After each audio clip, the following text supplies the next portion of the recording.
जयतु भारतम, जयतु संस्कृतम, जयतु साहित्यम।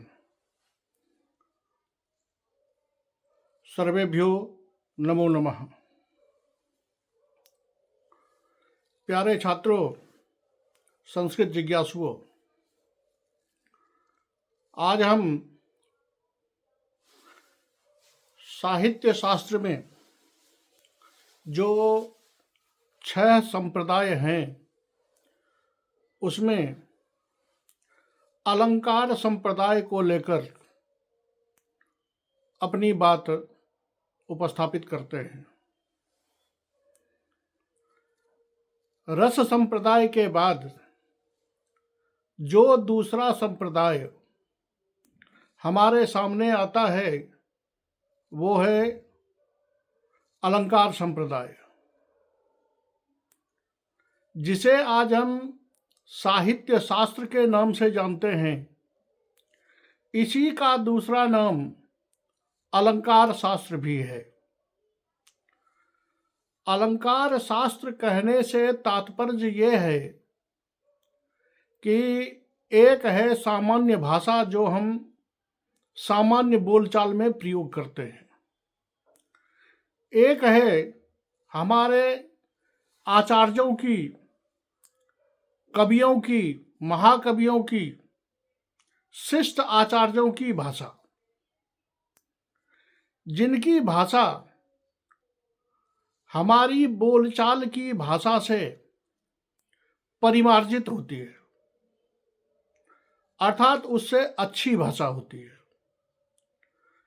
जिस भाषा को सुनकर हमें लगता है कि इसमें कोई विशेषता है, उसमें शब्द का विनियोजन जो होता है वो बड़े अच्छे ढंग से होता है।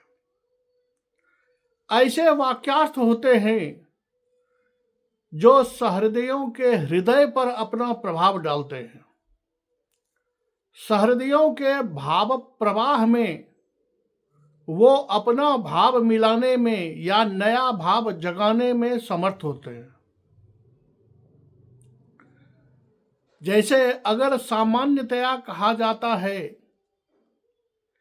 कि यह नायिका सुंदर है, तो यह सामान्य भाषा है।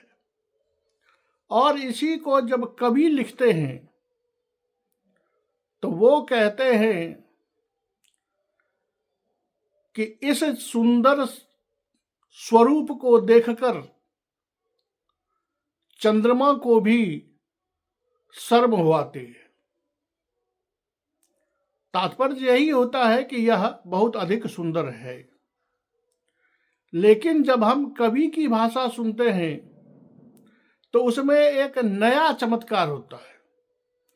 दुनिया में पहली बार खिली वो गुलाब हो, अब एक नई चीज आती है।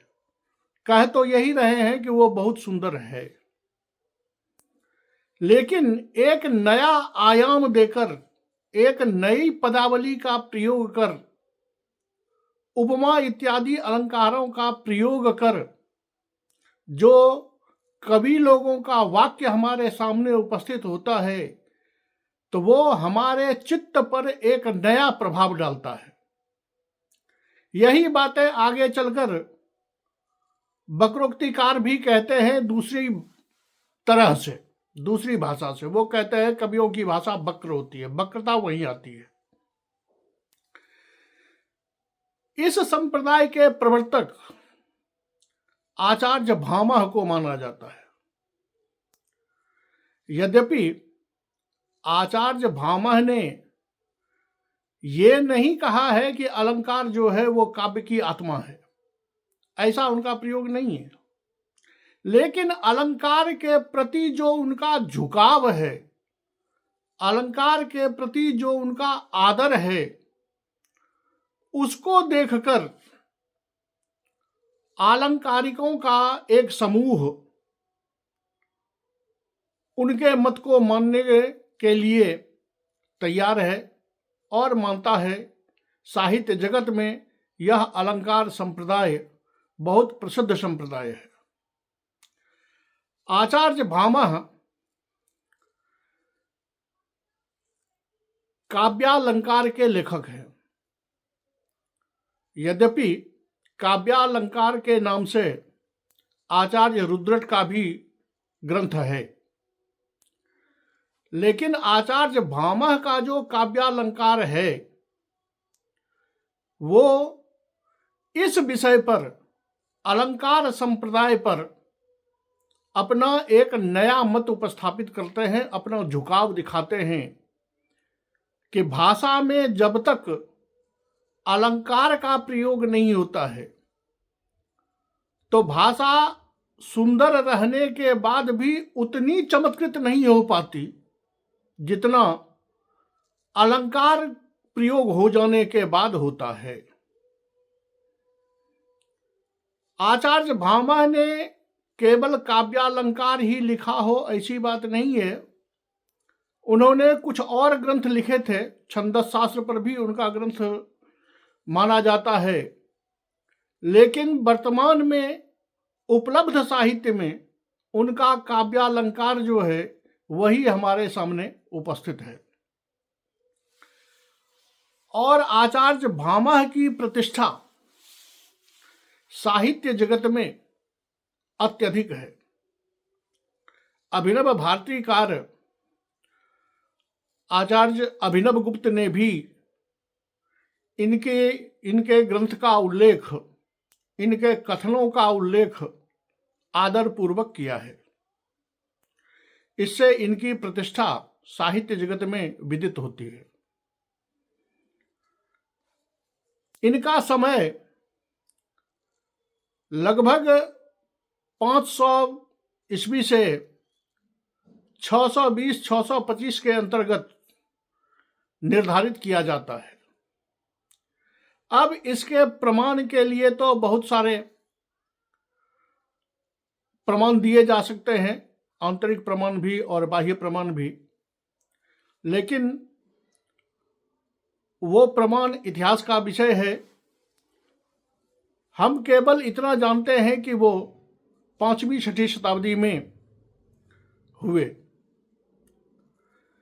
इन्होंने यद्यपि अपने काव्यालंकार में शब्दार्थौ सहितौ काव्यम कहा है, काव्य की परिभाषा तो इन्होंने शब्दार्थौ सहितौ काव्यम किया है,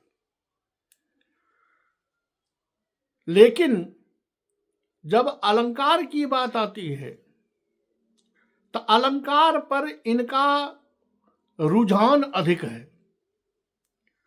ये स्पष्ट कारिका में कहते हैं एक जगह कि न कांतमपि निर्भूषम विभाति वनिताननम, अर्थात कांतमपि वनिताननम, यद्यपि वनितायाः नायिकायाः आननं कांतं सुंदरम स्यात् तथापि अलंकारम बिना, भूषणम बिना तदाननम न शोभते। तात्पर्य ये कि भले ही वो सुंदर हो, लेकिन वो सुंदरता बिना अलंकार के उतनी शोभा नहीं पाता है जितना उसको पाना चाहिए। यद्यपि बाद में आके जब हम महाकवि कालिदास की पंक्ति देखते हैं तो वो कहते हैं कि मिबहि मधुरा नाम मंडनम नाकृति नाम, कि अगर आकृति सुंदर हो तो वहां क्या अलंकार नहीं हो जाता है, अर्थात उसमें जो है वही अलंकार हो जाता है। लेकिन यहां शब्दार्थौ सहितौ काव्यम जो कहा है तो शब्दगत अलंकार और अर्थगत अलंकार की बात ये करते हैं।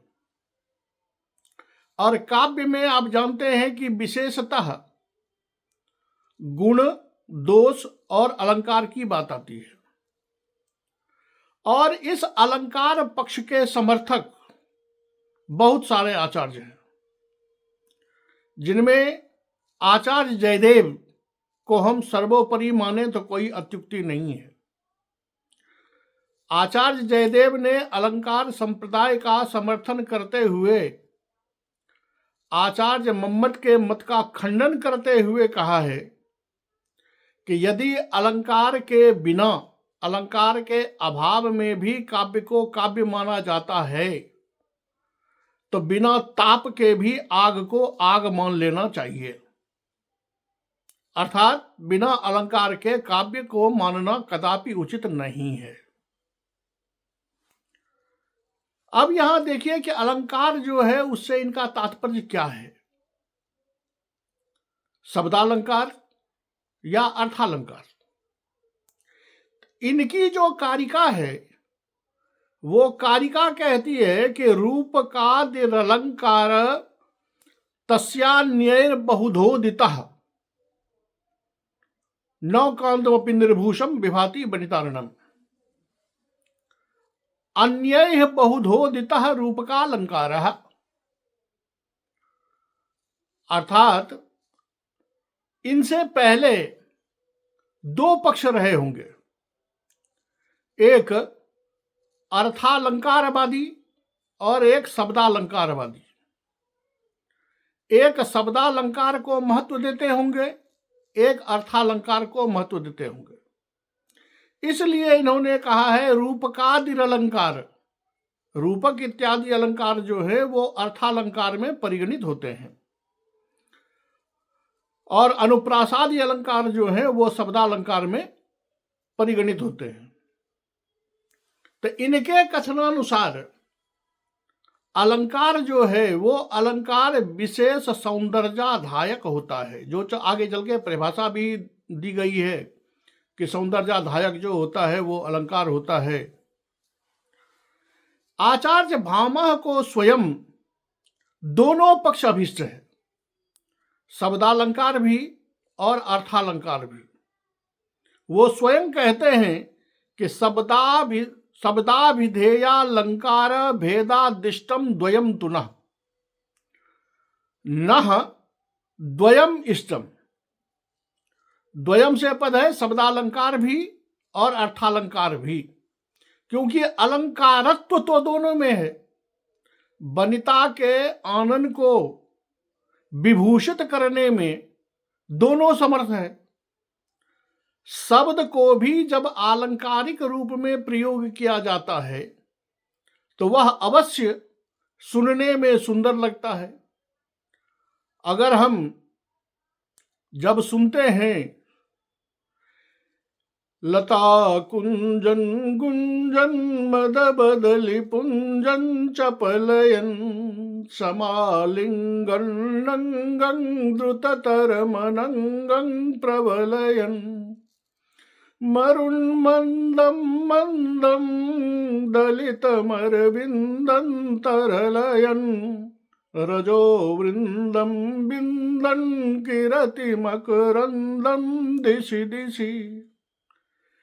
अब ये पद जो अनुप्रास अलंकार से युक्त है, ये शब्द सुनते ही सहृदयों के हृदय में निश्चित ही कोई एक अपूर्व चमत्कार उत्पन्न करता है।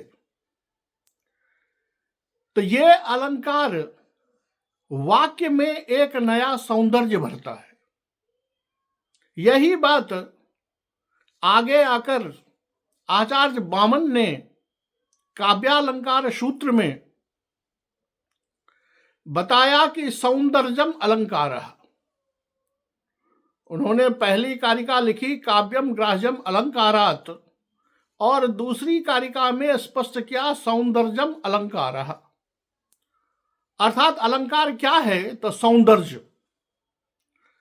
अब सौंदर्य जिससे आता है, सौंदर्य का कारणभूत, वो सभी अलंकार हैं, जिसमें जब काव्य शब्द और अर्थ है, शब्दार्थौ सहितौ काव्यम, तो शब्द और अर्थ जो दो भाग है तो शब्दगत अलंकार जो है वो भी चमत्कार करने वाला है और अर्थगत अलंकार जो है वो भी चमत्कार करने वाला है। एक शब्द की शोभा को बढ़ाता है, एक अर्थ की शोभा को बढ़ाता है। जब हम आचार्य दंडी के पद को सुनते हैं तो उनका जो ललित पद होता है या जब हम महाकवि जयदेव का ललित लवंग लता परिशीलन कोमल मलय समीरे मधुकर निकर करम्बित कोकिल कूजित कुंज कुटीरे, ये पद सुनते हैं, अय गिरिनंदिनी नंदित मेदिनी विश्व विनोदिनी विष्णुनुते, ये जब पद सुनते हैं तो यहां शब्द जो है वो अपने में चमत्कार करने वाला होता है। जटाटवी गल जलम सबने सुना है।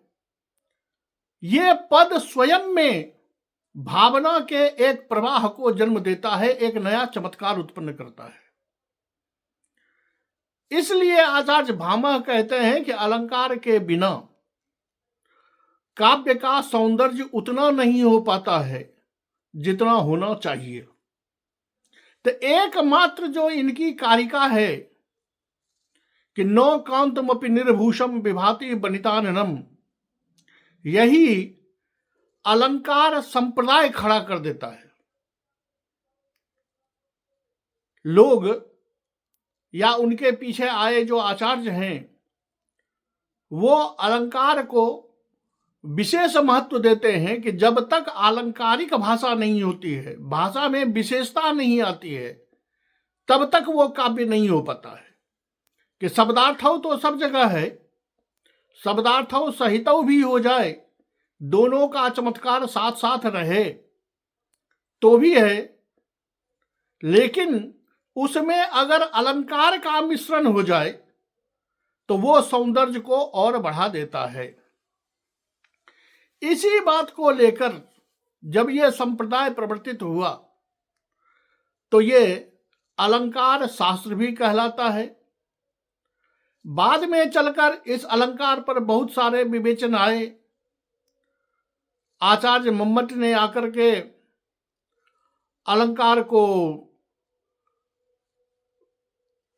ऐसी स्थिति में खड़ा कर दिया कि अलंकार को विकल्प कर दिया कि अलंकार हो तो भी काव्य है और स्फुटालंकार न भी हो तो भी काव्य है।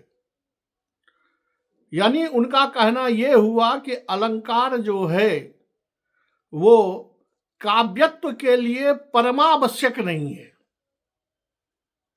क्योंकि उनके लिए और चीजें जो हैं, दोष नहीं होना चाहिए ये वो भी स्वीकार करते हैं, गुण होना चाहिए वो भी स्वीकार करते हैं, लेकिन अलंकार को कहते हैं कि अलंकार रहे तो भी काव्य है और अलंकार न रहे तो भी काव्य है। यहां आचार्य भामह का भी ये नहीं कहना है, ये इस पर विचार नहीं देते हैं कि अलंकार न रहे तो काव्य है कि नहीं है, लेकिन हम उनके भाव को समझते हैं कि उनके कहने का तात्पर्य क्या है। जब वो स्पष्ट कह जाते हैं कि कांतमपि बनिताननम निर्भूषम न विभाति, तो स्पष्ट उनका उद्देश्य है कि अलंकार के बिना काव्य को काव्य मानना उचित नहीं है। काव्य में अलंकार होना ही चाहिए और यहीं से अलंकार संप्रदाय आरंभ हो जाता है। इसी को लेकर शब्दालंकार और अर्थालंकार जो प्रयोग में आता है, उसमें जो अभी हमने बताई आपको कि आचार्य वामन ने जब कहा कि सौंदर्यम अलंकारः, तो स्पष्ट हो जाता है कि अलंकार केवल अलंकार के नाम पर लगा देने से वह अलंकार नहीं हो जाएगा। जो आगे चलकर आचार्य विश्वनाथ इत्यादि स्पष्ट भी करते हैं कि तत्त रसों की पुष्टि करने वाला हो, क्योंकि रस जो है वो तो काव्य की आत्मा है ही। अगर वनिता के मुंह पर ऐसे अलंकार लगा दिए जाएं, भले वो सोने का गहना हो, हीरे का गहना हो, लेकिन ऐसा अलंकार लगा दिया जाए जो उसके चेहरे के सौंदर्य को बनाता नहीं अपितु बिगाड़ देता हो, क्योंकि अलंकार वो है जो उसके चेहरे के हिसाब से बनाया जाता है कि किस चेहरे पर कौन सा अलंकार सुंदर लगेगा और किस चेहरे पर कौन सा अलंकार सुंदर नहीं लगेगा, ये देखना आवश्यक हो जाता है, जो आगे चलकर विश्वनाथ आदि ने स्पष्ट किया है। तो अलंकार वो है जो सौंदर्य में वृद्धि करे। जो चीज आचार्य वामन ने बताई कि सौंदर्यम अलंकार, केवल उपमा कह देने से या उपमा लगा देने से अलंकार हो जाएगा ऐसी बात नहीं है। केवल रूपक लगा देने से अलंकार हो जाएगा ऐसी बात नहीं है। केवल उत्प्रेक्षा लगा देने से अलंकार नहीं हो जाता है। यह देखना पड़ेगा कि वो विषय कैसा है, प्रकरण कैसा है, वर्णन कैसा चल रहा है। उसके अनुकूल अगर अलंकार मिलता हो जो उस रस की पुष्टि करता हो, तब जाकर के वह अलंकार होगा। और आचार्य भामह के अनुसार जब तक अलंकार नहीं होगा तब तक सौंदर्य की उतनी पुष्टि नहीं हो पाएगी। अर्थात सौंदर्य की पुष्टि तो होगी लेकिन परिपुष्ट नहीं हो पाएगा। तो कहीं ना कहीं यहां भी यह मत दिखाई देता है कि थोड़ा सा अंश बचा हुआ है आचार्य मम्मट के लिए कि अलंकार परमावश्यक नहीं है। नकांतमपि निर्भूषम विभाति वनिताननम, कि वनिता का आनंद सुंदर भी अलंकार के बिना शोभा नहीं पाता। तो अलंकार लगा देने से उनका सौंदर्य और बढ़ जाएगा। जितना अभीष्ट है उतना हो जाएगा अलंकार लगा देने के बाद।